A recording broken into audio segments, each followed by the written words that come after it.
জয় গোপাল সবাইকে। আশা করি সবাই খুব ভালো আছো। আর আজকে পুজো দিতে চলে আসলাম, বছরের প্রথম দিন এটা। আর দেখো আজকে বাবা কি নিয়ে এসছে, কত মিষ্টি। বছরের প্রথম দিন গপু মিষ্টি মুখ দিয়ে শুরু করবে, যাতে সব কিছু মিষ্টি মিষ্টি লাগে ওর কাছে। আর এই যে দেখো, এক ঘটি ঠান্ডা জল, এক ঘটি গরম জল, আর এখানে থালা বসানো নিয়ে এসেছি। আর এই জামা কাপড় সব রেডি, এবার শুধু পুজো দেওয়ার পালা। আর প্রথমেই এই দিকে সিংহাসনের পুজোটা দিয়ে নিচ্ছি। যেহেতু গপুকে স্নান করাবো গরম জল দিয়ে, তাই গরম জলটাকে ঢেকে রেখেছি। আর কিছুটা গরম জল এই যে ভালো করে কাপড়টাকে ভালো করে ভিজিয়ে নিয়েছি, যাতে বাকি ভগবানদেরকেও একটু গরম জল দিয়ে স্নান করাতে পারি।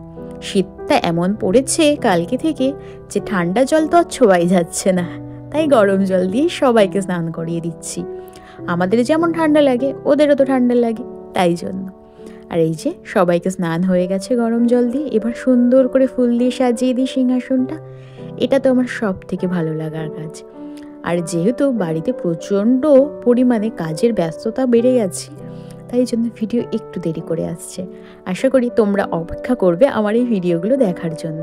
আর সত্যিই তোমরা অনেকে অধীর আগ্রহে বসেও থাকো আমার ভিডিওগুলোর জন্য, তাদের কাছে অসংখ্য ধন্যবাদ। কারণ এরকমভাবে তোমরা আমাকে ভালোবাসো আমি সত্যি কল্পনাও করতে পারি না। আর এই যে সমস্ত কিছু গোছানো হয়ে গেছে, আর তারপরে ফুল দিয়েও সাজিয়ে দেবো সিংহাসনটা। যেহেতু সামনে বিয়ে, আর বিয়েটা জানুয়ারি মাসেই, তাই দিনগুলো যেন খুব তাড়াতাড়ি কেটে যাচ্ছে। মানে জানুয়ারি মাসটা টুক করে শুরুও হয়ে গেল, আর আমাদের মনে হচ্ছে এই তো আগের বছর সবে শুরু হচ্ছিল সব কিছু, এর মধ্যে জানুয়ারি চলে আসলো। সত্যি বিশ্বাসই হচ্ছে না দিনগুলো টুক টুক করে কত তাড়াতাড়ি কেটে যাচ্ছে। আর আজকে গপুর জন্য অনেক শপিং করে নিয়ে এসেছি। মানে গপুর বিয়ের শপিং তো হয়েছে, তার সাথে সাথে আরও এক সেট করে শপিং হয়েছে। কারণ বিয়ে তো একদিনের নয়, বিয়ে এখন 2 দিন। বিয়ের আগের দিন রাত্রি থেকেই বিয়ে শুরু হয়ে যায়, লোকজনের আসা, সব আত্মীয় স্বজনের আসা, সব কিছু হই হুল্লোড় সব। তাই সেই জন্য আগের দিন রাত্রি থেকেই সাজগোজ শুরু হয়ে যায়। আর এখানে প্রথমে দিয়ে দিয়েছি সরভাজা। সরভাজাটা আমার খুব ভালো লাগে, তাই জন্য আমি গপুকে, ঠাকুরকে, সবাইকে সরভাজা খাওয়াতে খুব ভালোবাসি। কিছু কিছু সন্দেশ যেগুলো আমার খুব ভালো লাগে, সেগুলো বাবা বারবার করে বাড়িতে আনে, যাতে এই সুবাদে আমিও একটু পাই। আসলে কি বলো তো, কোনো রসের মিষ্টি বা যে রসগোল্লা, এই যে রস জাতীয় মিষ্টিগুলোর থেকে আমি একটু দূরে থাকি। কারণ ওই মিষ্টির রসটা না আমি খেতে পারি না। অনেকেই হয়তো বলবে মিষ্টি রসগোল্লা এটা আবার খেতে পারা যায় না। না, অবশ্যই খুব ভালো খেতে, আমি রসটাকে সম্পূর্ণ নিংড়ে তারপরে খাই। এছাড়া রস নিয়ে আমি খেতেই পারি না, এটা আমার বরাবরের অভ্যেস ছোটোর থেকেই। আর এখানে দেখো সিংহাসনটা গুছিয়ে নিয়েছি। শীতকালে তো ফুল প্রায় শেষ, তাই জন্য সিংহাসনটার ভরা ভরা নেই, একটু খালি খালি। আর ওই যে গাঁদা ফুল, এটাই এখন আমার ভরসা। একে দিয়েই আমার সিংহাসনকে এখন সতেজ রাখতে হবে। আর দেখো সিংহাসনটা কি সুন্দর সেজে উঠেছে।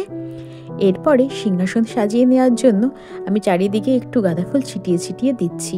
কারণ গোটা গোটা গাঁদা ফুল দিয়ে পুরো সিংহাসনে সাজাতে গেলে অনেক ফুল চলে যায়, আর রোজ রোজ এত ফুল আনা সত্যি বাবা আনে না। আর এদিকে গপু বসে আছে, চলো গপুকে স্নান করিয়ে নিই। দেখো কি মিষ্টি লাগছে। আর ওকে তো চন্দন লাগিয়ে স্নান করাই, এই জন্য আগে চন্দন লাগিয়ে নিলাম। আর এই যে গরম জল, সুন্দর করে গরম জল দিয়ে স্নান করিয়ে নিচ্ছি। দেখো ওই যে ঠোঁটের এক কোণে লিপস্টিকটা আবার খেয়ে নিয়েছে, কি যে দুষ্টুমি করে ও। এইবার ভালো করে গাটা মুছিয়ে নিচ্ছি। গপুর গামছাটা নষ্ট হয়ে এসছে, তাই জন্য ওকে একটা আবার নতুন গামছা কিনে দিতে হবে, বা টাওয়াল, দেখি কোনটা ভালো লাগে। আর এই যে গপুকে জামা পরিয়ে দিচ্ছি। এই জামাটা দেখো কি সুন্দর। এই জামাটা জানো ওকে আমার এক মামা দিয়েছে। আসলে যখন গপু আমাদের বাড়ি প্রথম আসে, প্রতিষ্ঠা করা হয়, তখন পরের দিন মামা এসে গপুকে এই জামাটা দিয়ে গেছিল। এই জামাটা বৃন্দাবন থেকে মামি এনেছিল, আর এটা গপুর জন্য পাঠিয়েছিল মামি মামার হাত দিয়ে। জামাটা বড্ড সুন্দর। এরকম ধরনের জামা এই দিকে আমি অতটা দেখিনি।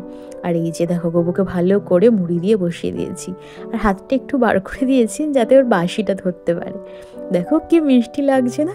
ছোটবেলা বাচ্চাগুলোকে যেরকম আমরা জড়ো করে মুড়ি দিয়ে রাখি, ঠিক তেমনভাবে আজকে গপুকে রেখেছি।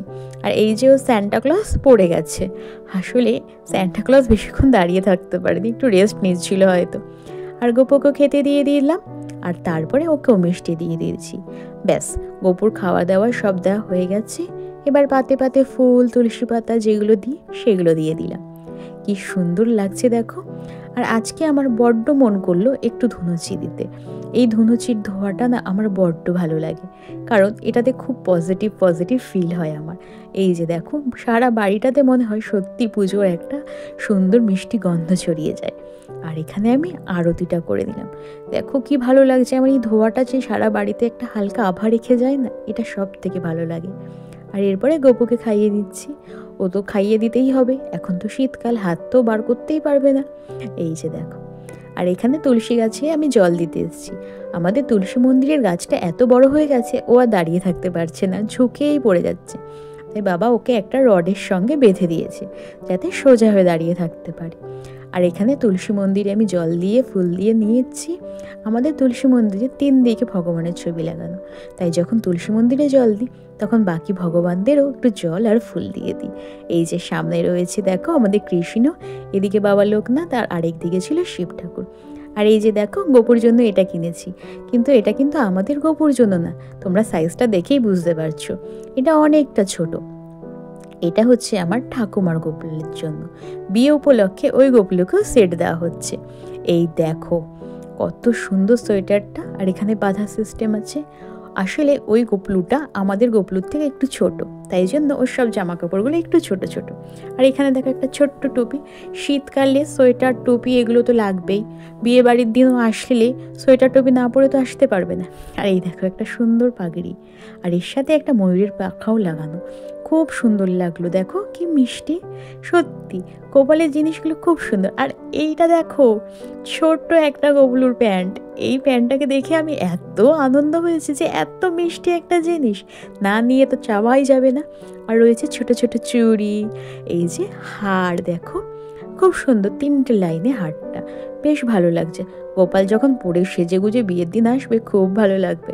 আর এরপরে রয়েছে ওর বাঁশি। আসলে বিয়ে উপলক্ষে সবাই কেনাকাটা করছে, আমাদের গোপলুরও কেনা হয়েছে, তাই ওই গোপলুর জন্য কেনা হয়েছে।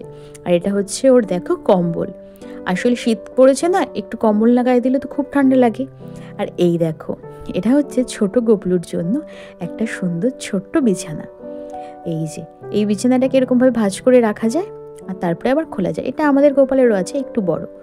এই যে 2টো ছোট ছোট কোল বালিশ, আর এই যে দেখো একটা ছোট্ট বালিশ, এই যে এইভাবে গোপাল পরে শুয়ে থাকবে, কি মিষ্টি না। আর এই যে হচ্ছে সেই কম্বলটা গায়ে দিয়ে, এই যে পিঙ্ক আমি ম্যাচিং করে দেখে নিয়ে এসেছি গোপালের জন্য, কি মিষ্টি লাগছে দেখো। সত্যি এত সুন্দর না এদের জিনিসগুলো, খুব ভাল লাগে। আর এটা হচ্ছে আমাদের গোপলুর, এই যে ও তো একটু বড়, তাই ওর প্যান্টটা একটু বড়। আসলে গরমকালে না ওর এই প্যান্টগুলো খুব দরকার হয়, আর বিয়ে বাড়িতেও একটুখানি সবাই লোকজন আসবে, প্যান্টগুলো না পরালে হয় বলো, এই জন্য 2টো প্যান্ট নিয়েছি। দেখো এটাতে একটু বারবিডল আঁকা, কি সুন্দর এই জিনিসগুলো। আর তারপরে দেখো নিয়েছি সোয়েটার, কারণ শীতকালে তো সোয়েটার পরতেই হবে, যত সুন্দর জামা পরো না কেন। আর এই সোয়েটারটা খুব সুন্দর, মানে আমার এক দেখাতে পছন্দ হয়ে গেছে। এখানে এই কাজটা দেখো খুব ইউনিক, উলের বোনা, কিন্তু এটা মনে হয় ক্রুশের কাজ। এই যে সাইডে লাল ফুল দেওয়া, আর এটা যেহেতু উলের তাই জন্য এটা টানলে ফ্লেক্সিবল, মানে গোপুলুরকে একটু টেনে সুন্দর করে পরানো যাবে। আর পিছনে দেখো লাল বর্ডার করে দেওয়া, এত মিষ্টি একটা জিনিস আমি না নিয়ে আসতেই পারলাম না। আর তারপরে দেখো এই যে আরেকটা সোয়েটার, এটা একটু অন্য স্টাইলে, এটা এরকম ভিনেকের মতন, দেখো কি সুন্দর। এটাকে ওকে গায়ে হলুদের সময় পরাবো, এই যে হলুদ আর গোলাপি ম্যাচিং করা আমার শাড়িটার সাথে, এই কারণে। আর নিচে রয়েছে একটু সবুজ কাজ, কালার কম্বিনেশনটা খুব সুন্দর। আর উপরে এখানে দেখো যে বাঁধা যায়, এটাকে বেঁধে দিলে ব্যাস গোপলু আমাদের রেডি। সত্যি ওর জামাগুলো সব থেকে সুন্দর হয়েছে, হবেই না কেন বলো, ওর দিদির বিয়ে বলে কথা। আর এখানে রয়েছে দেখো রাম ঠাকুরের গায়ে দেওয়ার জন্য একটা সুন্দর কম্বল। আসলে শীতকালে তো রাত্রেবেলা সব ঠাকুরকে শয়ন দেওয়ার সময় গায়ে একটা কিছু চাপা দিয়ে শোয়াতে হয়, এই জন্য। আর এটা রয়েছে শিব ঠাকুরের, দেখো নীল আর অরেঞ্জ 2টো কালারের। আসলে নীল রঙটা শিবের খুব ভালো লাগে, তাই জন্য আমি নীল রঙটার সাথে এনেছি। আর এটা রয়েছে লাল সাদা, মা লক্ষ্মীর শাড়ির সাথে ম্যাচ করে পরানোর জন্য, কি সুন্দর না লাল সাদা। দেখো লাল সাদা রঙটা আমার বড্ড ভালো লাগে যে কোনো জিনিসের মধ্যে। আর ওই যে গোপুর দোলনা সাজাবো, এই যে দেখো গোপুর দোলনা সাজানোর জন্য এরকম চেন নিয়ে এসেছি ফুলের, আর এর নিচে সুন্দর একটা ঘন্টাও লাগানো আছে, বেশ সুন্দর লাগছে। এই দেখো এইগুলো দিয়ে দোলনা সাজালে খুব ভালো লাগবে। আসলে গোপুর দোলনাটা ফাঁকা ফাঁকা হয়ে পড়ে আছে, তাই জন্য ভাবলাম বিয়ের আগে ওর দোলনাটাকে আগে সুন্দর করে সাজিয়ে দিই। আর তারপরে এরকম ধরনের গাঁদা ফুলের মালাও এনেছি, মানে বিভিন্ন ডিজাইনের এনেছি, যাতে সব কিছু মিলিয়ে মিশিয়ে সুন্দর করে সাজাতে পারি। আর এইটা দেখো, হলুদ আর এই যে পিঙ্ক, কি সুন্দর লাগছে না? এটা ঠিক পিঙ্ক না, এটা রানীর কাছাকাছি একটা কালার, কি মিষ্টি লাগছে এই কালার দুটোর কম্বিনেশন। এগুলো সব দিয়ে দোলনাটাকে যখন সাজাবো তোমাদের সাথে, তখন সেইটাও শেয়ার করব। আর দেখো, এত জিনিসপত্র কিনে নিয়ে এসেছি, এগুলোকে এবার আমাকে সব গুছিয়ে রাখতে হবে জায়গাটা জায়গায়। আজ তাহলে আসি, খুব শিগগিরই আবার একটা ভ্লগ নিয়ে আসছি। জয় গোপাল।